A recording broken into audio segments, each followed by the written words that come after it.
Hello everyone and welcome back to UGC NET mentor. I hope you are doing well guys. आज के इस video में हम analysis करेंगे 11 जुलाई 2022 को हुए एग्जाम का फर्स्ट एंड सेकंड शिफ्ट दोनों का एनालिसिस आज की इस वीडियो में करने वाले हैं। इससे पहले गाइस हम आगे बढ़े, sorry for the delay of this video, थोड़ा सा डिले हो गई वाली वीडियो बिकॉज थोड़ा सा बिजी था मैं, ईद का फेस्टिवल था, इस वजह से थोड़ा सा बिजी हो गया था मैं। चलिए कोई बात नहीं, एनालिसिस करते हैं और जो आज एग्जाम होगा आपका 12 जुलाई का, उसका एनालिसिस भी शाम तक आपको मिल जाएगा।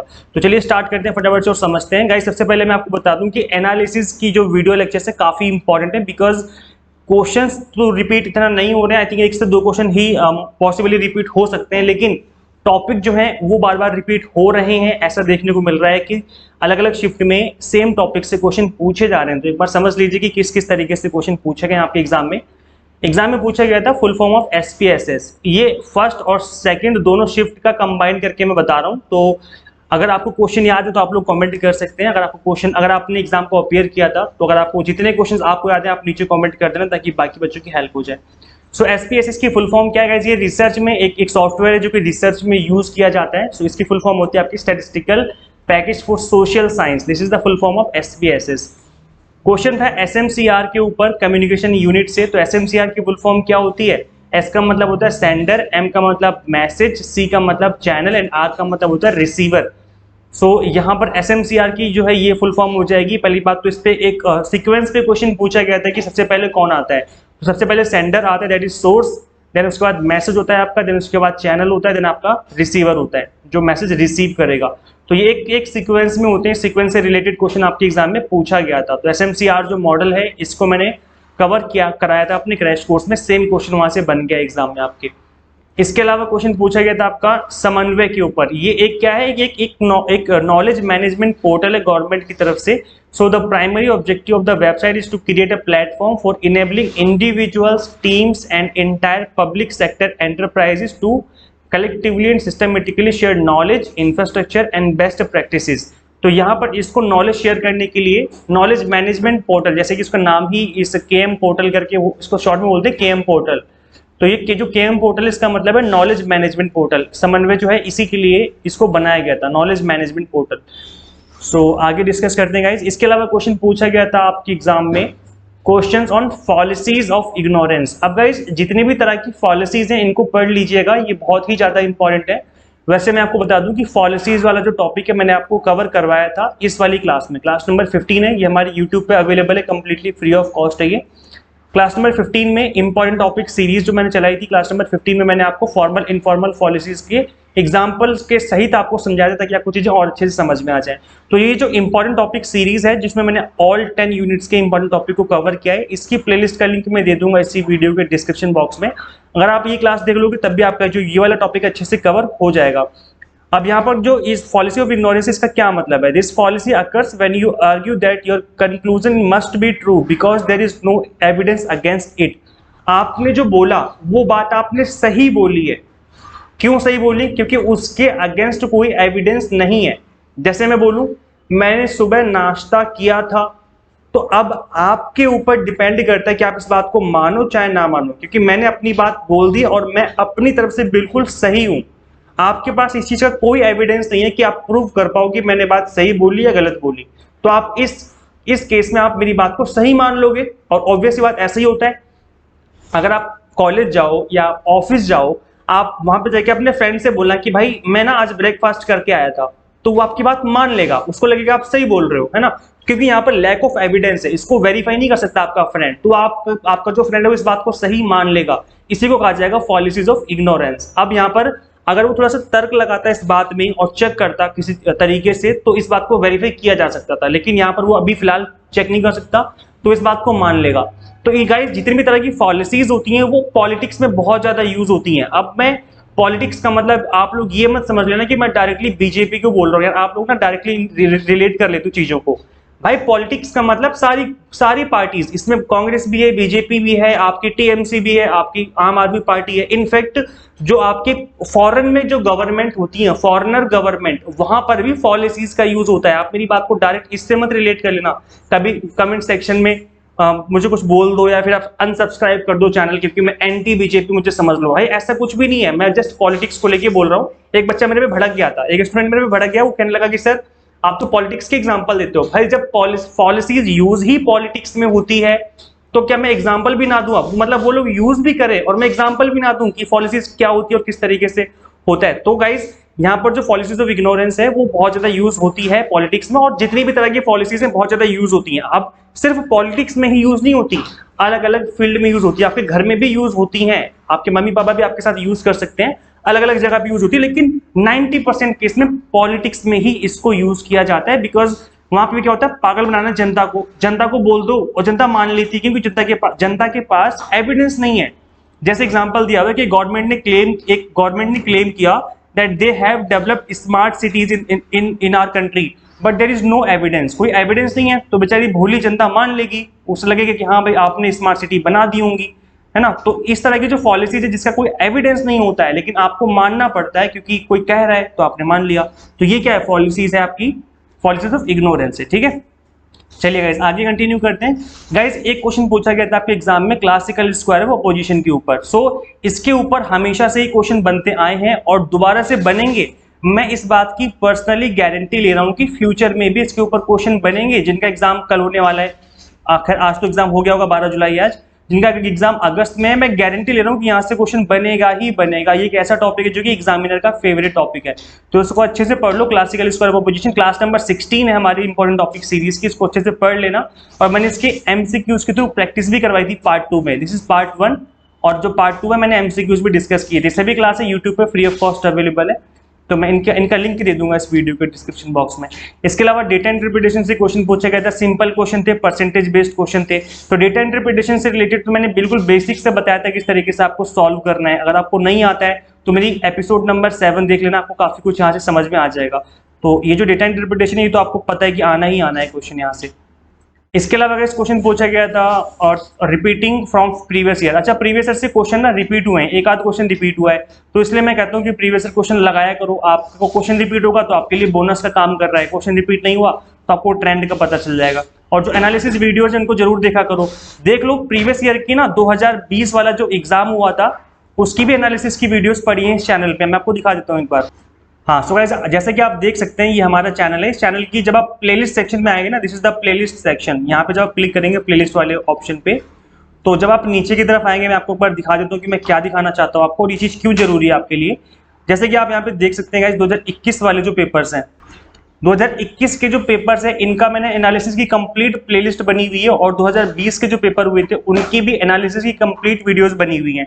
तो आप इनको एक बार गो थ्रू कर लेना, बिकॉज प्रीवियस ईयर के क्वेश्चन रिपीट हो रहे हैं और कहीं ना कहीं आपको ट्रेंड से भी आइडिया लग जाएगा कि कौन सा टॉपिक ज्यादा इंपॉर्टेंट है। गाइस एक क्वेश्चन पूछा गया था ग्रे वाटर पॉल्यूशन के ऊपर। So grey water is waste water from non toilet plumbing system. याद रखिए ग्रे वाटर जो होता है एक ऐसा वाटर है जो कि नॉन टॉयलेट है, मतलब टॉयलेट या सीवेज पंप से नहीं आ रहा, लेकिन वो पानी कहाँ से आ रहा है, आपके हैंड बेसिन से आ रहा है, हाथ धोते हो जहां पर आप वहां से, वॉशिंग मशीन से आ रहा है, आपके शॉवर से आ रहा है जहाँ पे आप नहाते हो, बाथ टब से आ रहा है, आप जब नहाते हो बाल्टी पानी खर्च करते हो तो वहां से आ रहा है। तो इस तरह के जो पॉल्यूशन होगा, पॉल्यूटेड वाटर जो होगा उसको हम ग्रे वाटर पॉल्यूशन कहेंगे, और इस तरह के पानी को दोबारा यूज किया जा सकता है। अगर आप चाहो तो इस तरह के पानी को गार्डन में डाल सकते हो, जैसे आपने जिस पानी से आप नहाए हो ना, उस नहाए हुए पानी को आप पौधों में लगा सकते हो, गार्डन में डाल सकते हो ताकि पौधे दोबारा से उग जाए, है ना, होता ही है। तो इस तरीके से जो है आप इन चीजों को यूज कर सकते हो।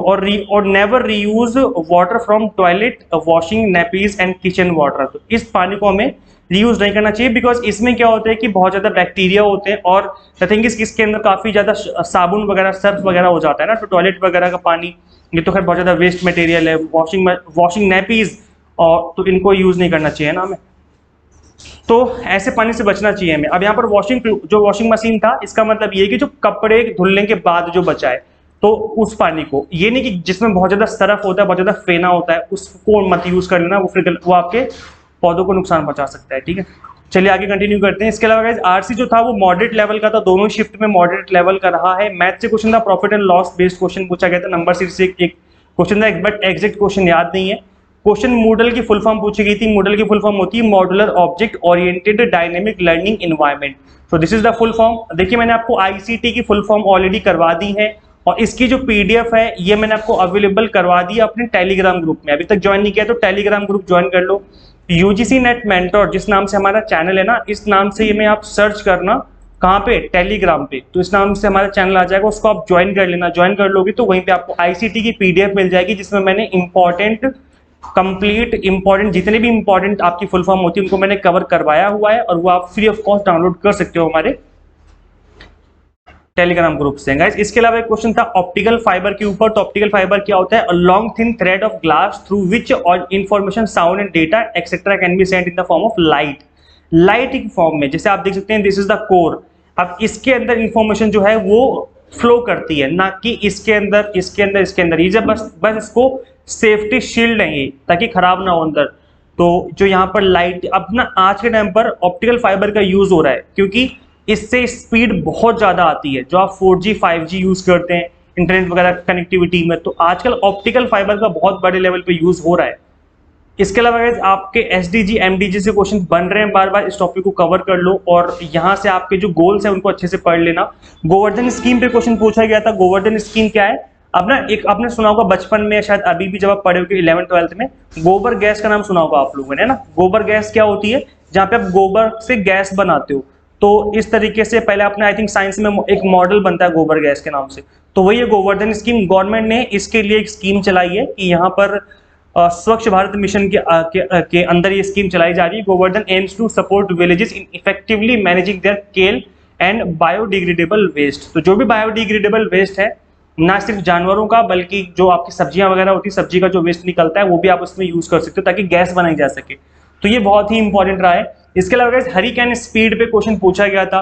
अब मैं आपको बता दूं, हरिकेन स्पीड का मैंने यहाँ पर चार्ट डाल तो दिया है, आप लोग अर्थक्वेक का भी पढ़ लेना कि अर्थक्वेक में कितने टेबल होती है, मतलब कितनी स्पीड को किस तरीके से मेजर करते हैं, है ना। तो इस चीज को आप पढ़ लेना, सिंपल गूगल करना अर्थक्वेक करके, तो उसमें जितनी भी इंफॉर्मेशन आप एक बार गो थ्रू कर लेना। वैसे इस बार इस क्वेश्चन में अर्थक्वेक हरिकेन से स्पीड से रिलेटेड क्वेश्चन बना था। इस कैटेगरी 5 होती है, 1 2 3 4 5, और इसमें विंड की स्पीड होती है अलग अलग स्पीड। तो इससे रिलेटेड क्वेश्चन एग्जाम में पूछा गया था। तो आपको ये गाइस पता होना जरूरी कि हरिकेन के अंदर टोटल 5 स्पीड होती हैं। आप देखेंगे अगर हवा जो है इस स्पीड से चल रही है तो आपका घर ज्यादा नुकसान नहीं होगा। हवा अगर इस स्पीड से चलेगी तो घर की छत उड़ जाएगी। हवा अगर इस स्पीड से चलेगी तो घर उड़ जाएगा आधा, ऐसा उड़ेगा तो 80% घर उड़ जाएगा, और इतनी तेज हवा चलेगी तो 100% घर उड़ जाएगा और पेड़ भी उखड़ के साथ में बह जाएंगे। तो हरिकेन की स्पीड जो है, ये आपका जो पीपल डेवलपमेंट इन्वायरमेंट है उससे उस टॉपिक से रिलेटेड यहाँ पे क्वेश्चन पूछा गया था। ये कुछ ट्रॉपिकल डिप्रेशन होता है आपका 38 mph की स्पीड से, इससे कम चलेगा तो ट्रॉपिकल डिप्रेशन कहते हैं। ट्रॉपिकल स्टॉर्म होती है जब 39 से 73 mph की स्पीड से चलती है हवा।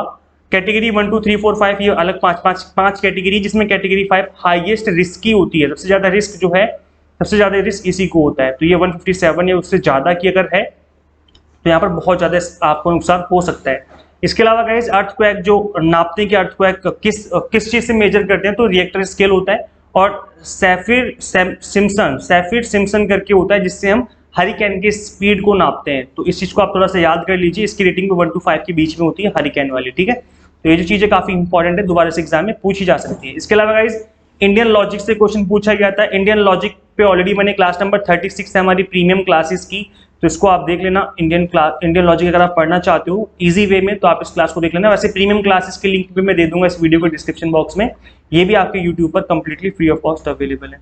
इसके अलावा गाइस एनसीवीटी की फुल फॉर्म पूछी गई थी, that is national council for vocational education and training. तो ये इसकी फुल फॉर्म ये एग्जाम में पूछा गया था। इफेक्टिव टीचिंग पे क्वेश्चन बना था एक, और एक स्वयं प्रभा पे क्वेश्चन पूछा गया। तो गाइस स्वयं प्रभा और मूक ये तीनों ही एग्जाम के लिए इंपॉर्टेंट है। मैं बता दूं कि क्लास नंबर 3 जो थी हमारी इंपॉर्टेंट टॉपिक सीरीज की, इसमें मैंने कवर किया था स्वयं प्रभा मूक, तो इसको देख लेना एक बार। ये तीनों ही एग्जाम के पर्पज से काफी इंपॉर्टेंट है, और क्वेश्चन आपके करंट अफेयर से पूछे जा रहे हैं। तो मैंने करंट अफेयर सीरीज जो है मैंने चलाई थी इस हमारे चैनल पे, इस सीरीज का भी लिंक दे दूंगा इस वीडियो के डिस्क्रिप्शन बॉक्स में, उसको भी पढ़ लेना। डेटा इंटरप्रिटेशन मॉडरेट लेवल का था सेकंड शिफ्ट में भी, तो इस तरीके का जो है आपका एग्जाम पेपर बना है। और रीडिंग कॉम्प्रिहेंशन जो कि हर एग्जाम में बनता है, अगर आपको रीडिंग कॉम्प्रिहेंशन से डर लगता है या फिर आपको टाइम लगता है बहुत ज्यादा सॉल्व करने में, तो आप इस वाली क्लास को देख लेना। इसका लिंक भी मैं दे दूंगा इस वीडियो के डिस्क्रिप्शन बॉक्स में। अदरवाइज आप हमें यूट्यूब पे सर्च कर लेना, यूजीसी नेट मेंटोर लिखना, यूजीसी नेट मेंटोर करके, और आगे लिख देना रीडिंग कॉम्प्रिहेंशन। ये आगे लिख दोगे तो ये वीडियो आ जाएगी, इसको देख लेना। अगर इस वीडियो को देख लोगे तो आपका पेपर 1 में जो आता है रीडिंग कॉम्प्रिहेंशन और पेपर 2 में आता है, दोनों ही के जो रीडिंग कॉम्बिनेशन उनको आप इजीली सॉल्व कर पाओगे विद इन टाइम लिमिट। तो ये वीडियो काफी इंपॉर्टेंट रहने वाली है आप लोगों के लिए। So guys thank you so much for watching this class. एक बार ना कमेंट करके बता देना भाई कि आपको लेक्चर्स कैसे लगते हैं, और अगर आपको कोई क्वेश्चन याद है कि क्या पूछा गया था तो आप लोग कमेंट कर देना। इसके अलावा गाइस जो अपकमिंग अगस्त में जो बच्चे प्रिपरेशन कर रहे हैं, अगस्त वाले जो स्टूडेंट्स हैं उनके लिए स्पेशल 30 डेज का क्रैश कोर्स चलाया जा रहा है। उसके लिए आप फटाफट से हमारी ऐप इंस्टॉल कर लो UGC NET mentor Play Store से। इसका लिंक मैं इस वीडियो के description box and comment box में दे दूंगा। इसमें जो कंटेंट है वो हिंदी मीडियम इंग्लिश मीडियम दोनों में ही है, और मैंने बिल्कुल बेसिक से पढ़ाया है। अगर अभी तक आपने नहीं पढ़ा तो कोई बात नहीं, 1 महीने में भी आपकी अच्छे से प्रिपरेशन हो जाएगी, ये मेरी गारंटी है। बिल्कुल बेसिक से पढ़ाया है, एग्जाम्पल लेकर के चीजों को समझाया ताकि आपको चीजें और अच्छे से समझ में आए। तो ये जो क्लासेस हैं ये आप कंप्लीटली इस ऐप के ऊपर देख पाएंगे, जहाँ पे आपको क्लासेस के साथ साथ मॉक टेस्ट भी मिलेंगे प्रैक्टिस करने के लिए।